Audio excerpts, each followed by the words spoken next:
The Parisian authorities know that sometime in the future, the River Seine will overflow and flood the city. The problem is, the citizens aren't taking the threat seriously. Les Parisiens ne perçoivent pas pour l'avenir une sérieuse inondation de la Seine. La question n'est pas de savoir si ça peut se reproduire, la question est de savoir quand. Authorities know it's going to happen because it's happened before. In January 1910, 6 billion cubic meters of water overflowed the banks of the Seine. In places, it was up to 8 meters deep. Florent Pourdevin is the head of the Natural Risks and Flood Forecasting Service for Paris. Les scénarios de crues les plus exceptionnels sont ceux où deux périodes de pluie successives se cumulent.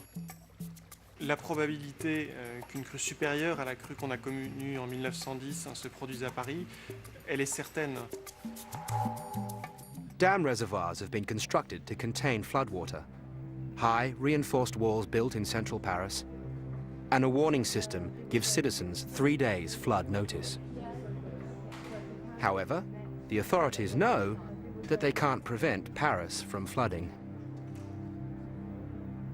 Nous savons qu'on ne peut pas arrêter l'eau quand il s'agit d'inondations d'une telle importance. Ce que nous pouvons faire, c'est nous préparer à essayer de diminuer les effets. Vous savez que nous avons mis en place un dispositif qui est le centre opérationnel de zone, qui fonctionne 24 heures sur 24 avec des policiers, des pompiers, des gendarmes. But the really exceptional windstorm can turn something as innocuous as a broken window into a disaster. Seriously hurt. If they get broken by flying debris, it pressurizes the inside of the house, increasing the loads on the whole of the rest of the building. For lightweight buildings, that may even mean the whole roof coming off.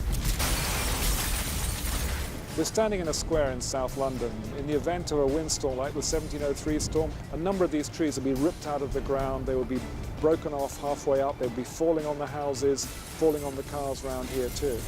The glass which surrounds the balconies, the glass that surrounds the lift shaft, all of those things may be blown off and fall to the ground and shatter.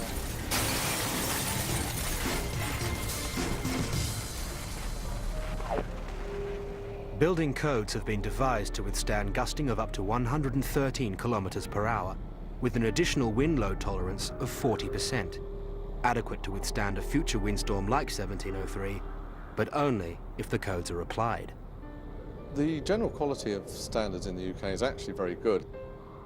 I think the problem is buildings are not always built to those high standards or maintained properly. If we did have another severe windstorm, then it would be pretty devastating.